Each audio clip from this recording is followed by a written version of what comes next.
마지막 만찬이 나와요. 마지막 만찬 아시죠? 12명의 제자가 딱 서 있고 거기서 다 포도주와 떡을 마시죠. 그렇죠? 그리고 나 그 전에 제자들의 발을 닦아주셨어요. 제자들의 발을 딱 닦았어요. 이 제자들의 발을 닦아준다는 건 뭔지 아세요? 선생인 자가, 다스리는 자가 섬긴다는 거예요. 이건 종이라는 거예요. 하인이 하는 거예요. 제자들이 하는 거예요. 근데 누가 했어요? 선생이고 왕이신 그분이 더러운 발을 닦아주셨어요. 그리고 나서 마지막 만찬을 했어요. 마지막 유언을 했어요. 오늘 말씀은 마지막 유언이에요. 마지막 유언은 효력이 있죠.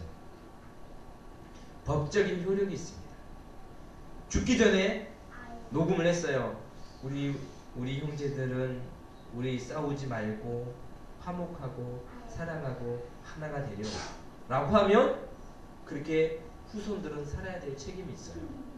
법적인 효력이 있어요. 누구에게 얼마, 누구에게 얼마, 누구에게 얼마, 누구에게 얼마 나의 재산을 나눠주려 라고 말하면 그것은 법적인 효력을 갖고 있어요.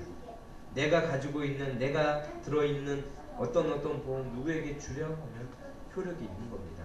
예수님이 마지막에 죽을 때 하나님이신 그분이 십자가에 돌아가시기 전에 이 말을 했어요. 뭐라고? 나를 믿으라고. 나를 믿으라고. 나를 본 사람은 하나님을 봤다. 내가 너에게 보낸 성령님을 만나는 사람은 나를 볼 것이다. 내가 사라지고 죽는다 해도 어떤 일이 생기더라도 슬퍼하지 말라. 너희에게 성령을 보낼 것이다. 라고 분명히 이야기하고 있습니다. 오페라 중에 잔니스키키라는 오페라가 있습니다. 잔니스키키라는 오페라가 있는데 그 유명한 오페라예요. 그 이야기가 바로 유언장을 위조하는 이야기입니다. 유언에는 이처럼 능력이 있는 것처럼 예수님의 유언에도 그 어떤 유언보다 능력이 있습니다. 예수 그리스도를 믿고 따르는 자마다 진정한 하나님을 알 수 있는 능력을 받게 되는 것입니다.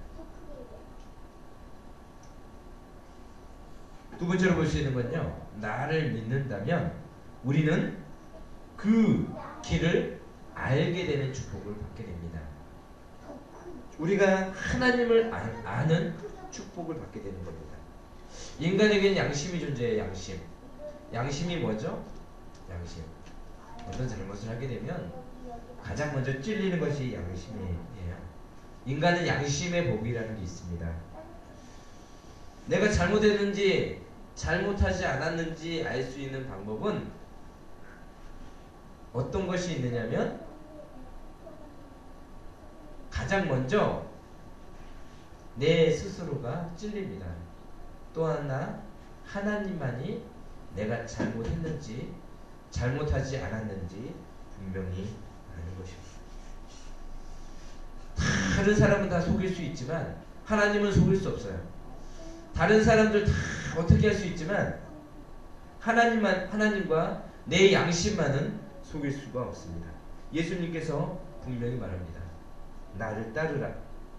그리고 내가 나를 아는 사람이 하나님을 아는 사람이라고 분명히 이야기하고 있습니다.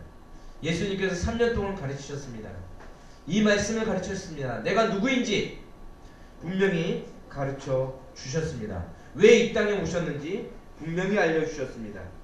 와서 죽을 것이고 왜 죽을 것인지에 대해서 분명히 가르쳐 주었습니다. 근데 제자들의 모습을 한번 생각해 보십시오. 이 제자들의 모습은 어떻게 행동했는지 아세요? 알면서 모른 척 했어요. 배웠으면서 모른 척 했어요. 도마가 오늘 도마 이야기가 나오거든요. 예비하러 간다. 너희도 거기에 갈 수 있게 해주겠다. 라고 했는데 도마가요. 이렇게 물어봤어요. 주여, 주께서 어디로 가시는지 우리가 알지 못하는데 어떻게 그 길을 알겠습니까? 내가 그 길을 모르는데 어떻게 그 길을 가겠습니까? 라고 물어봤어요. 3년 넘게 똑같은 것을 가르쳤어요. 일관적으로 가르쳤어요. 내가 죽을 것이고 그리고 다시 부활할 것이고 그리고 진정한 왕으로 올 거야. 그리고 너희에게 성령을 보내주실 거야 라고 가르쳐 주었는데도 사람들은 몰랐어요. 아니 알면서도 무시했어요. 모른 척했어요. 우리 인간의 모습과 너무 비슷하지 않아요?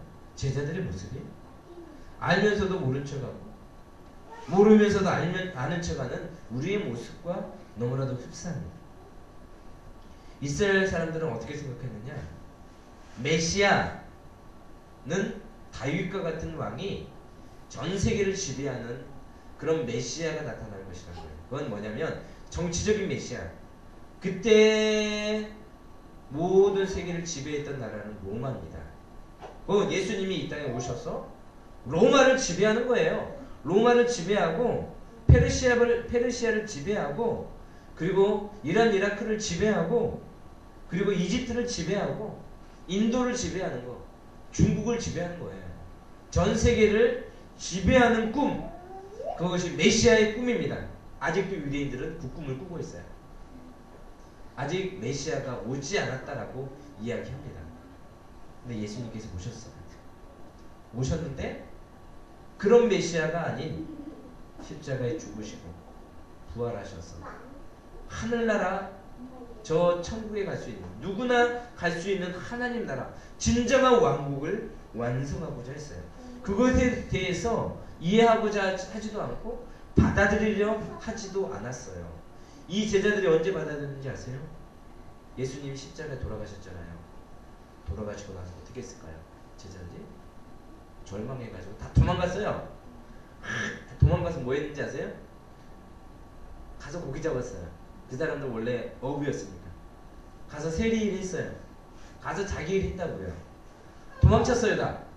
그리고 나서 예수님이 부활하고 난 다음에 나타났어요. 짠 나타나자 예수님한테 모였어요. 내가 며칠 안 있어서 성령을 보내겠다 라고 약속하니까 수모가 덜덜 떨면서 이 다락방 같은 데서 모여가지고 성령을 기다렸어요. 예배하고 기다리니까 진짜 성령이 왔어요. 그때부터 이 사람들이 하나님 나라의 복음을 전하기 시작한 거예요. 처음부터 그들이 그런 거 아니에요. 처음부터 하나님의 뜻에 따라 살아간 게 아니에요. 우리는 분명히 알아야 됩니다. 알고 있지만 무시하는 것들이 있습니다. 진짜 존재하지만 존재하지 않는 것이 있습니다. 나를 믿으면 하나님을 안다라고 표현하고 있어요. 나를 믿으면 하나님을 깨닫고 하나님께서 주신 것을 분명히 안다라고 말하고 있습니다. 곧 예수 그리스도를 믿게 되면 누구든지 하나님을 아는 것입니다. 이 예수님을 보는 사람은 하나님을 보았다라고 표현하고 있습니다. 곧 나를 본 사람은 하나님을 본 것이요, 나를 만나는 사람은 하나님을 만나는 것이요, 나를 만나는 이마다 누구나 하나님과 인격적인 만남을 가진다라고 말하고 있습니다. 오늘날에는 이 하나님을 만나는 방법이 다른 방법이 아니라 성령을 통해서 만날 수가 있습니다. 저도 그래서 하나님을 믿는 거예요. 성령께서 찾아오셔서 내 마음을 만지셨고 회개케 하셨고 하나님의 사람으로 세웠기 때문에 내가 하나님을 믿을 수 있는 거예요. 내가 믿는 것이 아니라 하나님이 나를 믿도록 하신 것입니다. 우리의 마음을 내려놓아야 됩니다. 이미 알고 있다면 그것을 믿어야 됩니다. 머리로 믿는 것이 아니라 가슴으로 믿고 삶으로 믿어야 됩니다. 예수님을 영접하면 하나님의 자녀가 되는 특권을 누려야 될 줄로 믿습니다. 왜냐? 그가 길이요 진리요 생명이시기 때문입니다. 그가 길이요 진리요 생명이니까 우리는 그 길을 따를 수밖에 없어요. 가지 않는 길이라는 세 개의 명시가 있습니다. 저는 이 시를 굉장히 좋아했었어요. 이 시를 외우지는 못했지만 어느 부분이 제일 마음에 들었냐면, 그런데 그 아침 두 길을 똑같이 아직 발길이 밟히지 않는 낙엽에 묻혀있어. 아, 나는 첫째 길을 후일로 기하게 두었네. 하지만 길은 길로 이어지는 법이라 되돌아올 수 없음을 알고 있었다. 먼 훗날 어디선가 나는 한숨 지으며 이렇게 말하리라. 어느 숲에서 두 갈래 길 만나 나는 덜 다닌 길을 걸어보라고. 그래서 내 인생 온통 달라졌노라고. 우리 인생의 길에는 언제나 두 갈래 길이 있습니다. 넓은 길이 있고 좁은 길이 있어요. 인생은 길이에요. 나그네 길이에요. 길을 걷고 있어요. 언제나 길을 걷는 그런 인생이 바로 우리 인생입니다. 누군가가 가보지 않는 길을 가보고 싶지 않으세요? 아무도 가지 않는 길, 그 길을 탐험하고 싶지 않으세요? 그 길을 가려면 어떻게 해야 되는지 아세요? 용기가 있어야 돼요. 편하게 가려면 그 전에 갔던 사람들이 갔던 길을 가면 돼요. 편하게 그냥. 근데 새로운 길을 가는 사람은 뭐가 필요한지 아세요? 용기가 필요하고 인내가 필요하고 능력이 필요합니다. 그런데 예수님께서 분명히 얘기하고 있습니다. 좁은 길이라고 표현하고 있어요. 천국은 넓은 길이 아니라 좁은 길, 많이 가는 길이 아니라 사람들이 가지 않는 길이다. 처음에는 좁을지라도 나중에 넓어질 것이다. 그러나 사람들이 가는 넓은 길은 처음에 넓어 보이지만 나중에 끝은 허상이다. 아무것도 없다. 그 길은 지옥길이다라고 분명히 이야기하고 있습니다. 좁은 길로 가고 싶습니까? 넓은 길로 가고 싶습니까? 우리는 당연히 넓은 길로 가는 게 정상적인 거지만 성경에는 그 반대를 이야기하고 있습니다. 좁은 길로 가라. 그 좁은 길이 무엇인가? 내가 곧 길이요 진리요 생명이기 때문입니다. 그 좁은 길이 예수님을 따르는 길이에요. 예수 그리스도를 의지하는 길입니다. 그 길은 좁은 길이나 그것이 생명을 주고 진리를 주기 때문에 그 길만이 하나님을 만날 수가 있습니다. 그 길을 가는 사람, 하나님을 만날 수 있고 하나님을 볼 수 있는 축복이 임하게 되는 것입니다.